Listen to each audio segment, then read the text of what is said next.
हाय सगळ्यांना नमस्कार. या भाकरी करायला खायला बर का, करायला नव्ह. बाजरीची अजून गरम गरम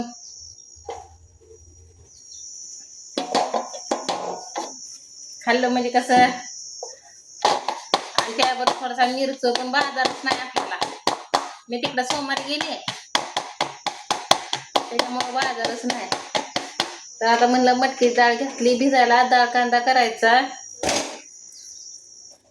तर त्या मावशीची मला कमेंट आली की शेंगदाण्याच्या पोळ्या करा.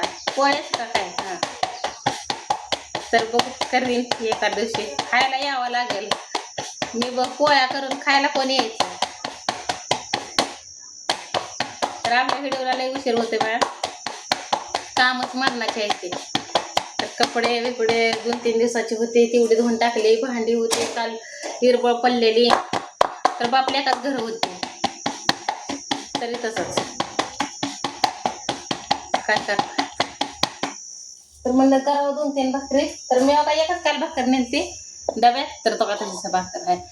काय वाटत नाही काम गेल्यावर.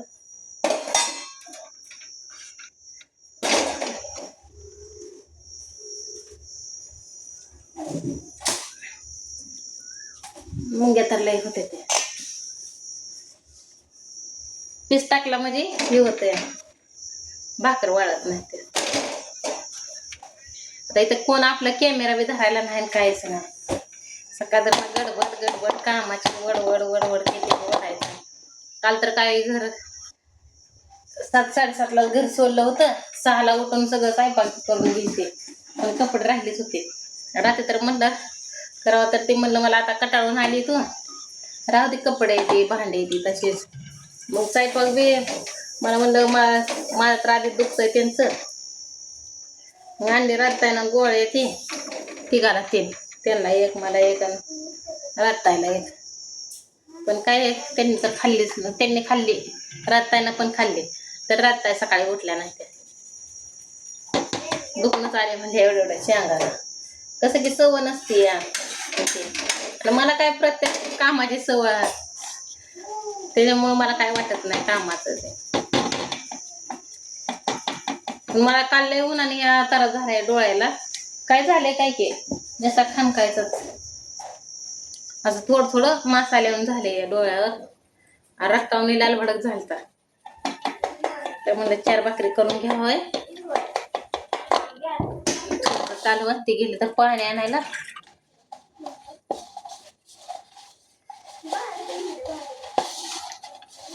झाली आता एक टोपल्यात टाकली, एक तव्यात आहे, एक चिकनची. तर गावाला बिवाला गेल्यावर सुख बी नसतंय बघा तिथं. कुठं बी जावा बायच्या जन्माला, बायच्या जातीला काय नाही.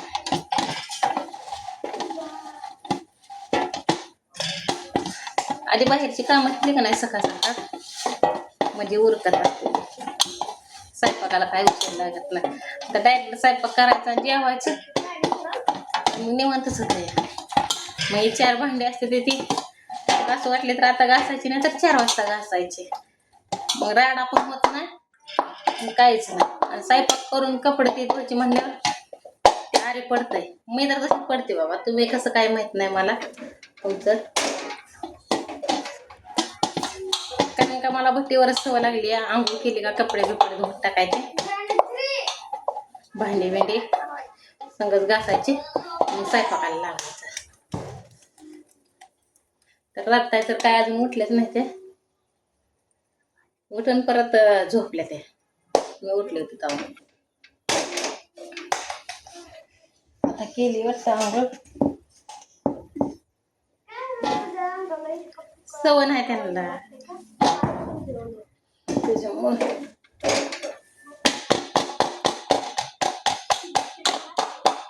आणि आईनं काय काय दिलायची तुम्हाला दाखवते. दुपारच्या व्हिडिओ मध्ये दाखवेल काय काय दिले काय काय नाही. ती सुद्धा खायला तर ठीक आहे. सवड नाही बा.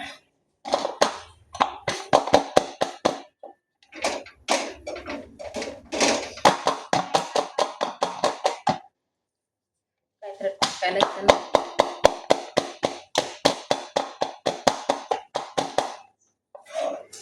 तर तुम्ही सगळे मला आशीर्वाद चांगला देताय बरं का. तुमच्या आशीर्वादामुळे माझं चांगलं चाललंय या. तर असंच राहू दे आशीर्वाद तुमचा पाठीशी. कारण का तुमचा आशीर्वाद मिळण्यापासून एक स्वतःचं घर झालं हक्काचं, त्यांचं लायसन्स झालं, आता उद्या फायनल आहे त्यांचं. त्यांना बी आता सगळे कागदपत्र ती सगळी झाले ती. काय उद्या टेस्ट बिस्ट असते की वाटतं, तर उद्या सांगितलंय त्याच्यामुळं. तर अजून ते आशीर्वाद द्या बरं का. आपल्या मुलीचं तर सायलाचं तर सगळं ओके झालंय. शाळेचं पुस्तक गायड आता फक्त तिच्या वह्या आणि गणवेश राहिला. फी बी काय तिथं नाही, तिथं होती 2000 रुपये फी शाळेला.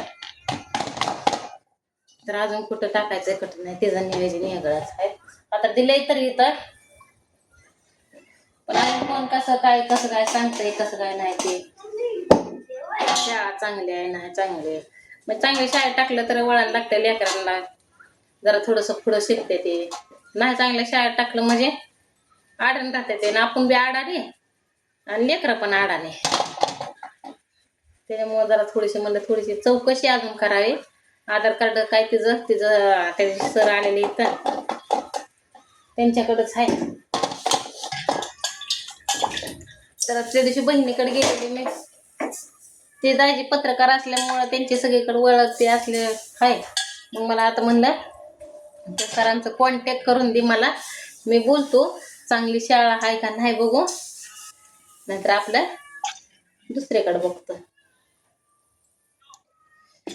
आणि अकलूजमध्ये शाळा चांगली आहे तर तिथं फी लय आहे, मग आपली ऐकत नाही फी भरायची.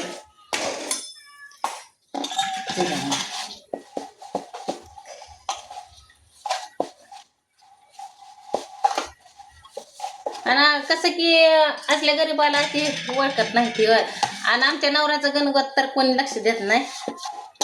इकडंच आमच्या आई बापानेच बघितलं तर इकडंच सगळी लक्ष देते. ते म्हणत नाही की बाबा हे ते, म्हणजे कोण शिकलंच नाही तर लक्ष कसं देणार आहे का नाही. आणि तिकडं आमच्या तिकडं सगळे शिकले ती, त्याच्यामुळे त्यांना वाटतं. आणि सगळे म्हणत होते मला की तू बटीवर आहे, तू असलं काम करते, तुझी परिस्थिती चांगली नाही, म्हणजे खाऊन पिऊन तर तू चांगली आहे पण एवढं काम कर की पुरीला शिकव.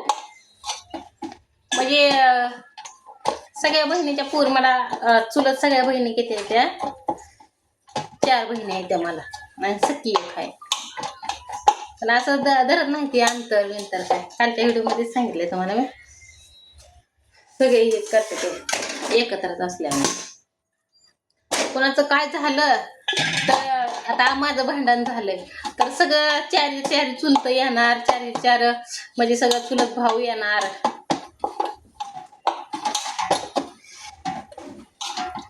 म्हणजे असं दुसरीकडे कसं असतंय की भाऊकी एकामेकाला बोलत नाही ते नाही, तसं त्यांचं नाही. कोणाचा कार्यक्रम असले, एकाचा कार्यक्रम असले तर सगळे मिळून करणार, सगळ्या विचारानं काय करायचं असलं तर सगळ्या विचारानं करणार. तर असं फक्त हाय म्हणायलाच वाहिली आहे तेव्हा. त्याच्यामुळं ते म्हणते ती मला तू पुरीला शिकव, तिचा काही खर्च असला तर आम्ही बघतो, पण मी नाही कोणाकडून खर्च घेत. मी माझी परिस्थिती कोणाला दाखवत नाही, आहे ते आहेच.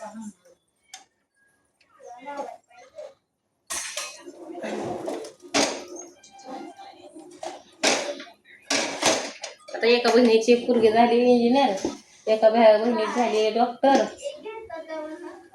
आणि सगळ्यात मोठी बहीण आहे तिची तर ती शाळा शिकते, तिला उशिरा झाले त्याच्यामुळं. आणि त्या दिवशी बहिणीकडे गेलेली, तिला 2च मुलं आहेत तर त्यांचे झाले तर 10वी आणि सगळ्या बहिणीला तर काहीच मुलंच नाही. मला झालं 10-11 वर्ष पण नाही मुलं. तर कुठं असला डॉक्टर तर सांगा ट्रीटमेंट करायला. एकदा बोल व्हायचे तुमच्या ओळखीत असलं तर.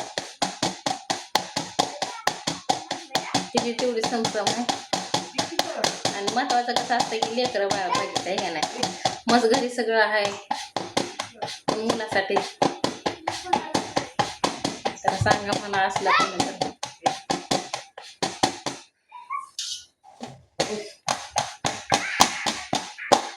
आणि त्यात ती आजारी पडते सारखी म्हणजे दंडाकट आहे चांगली.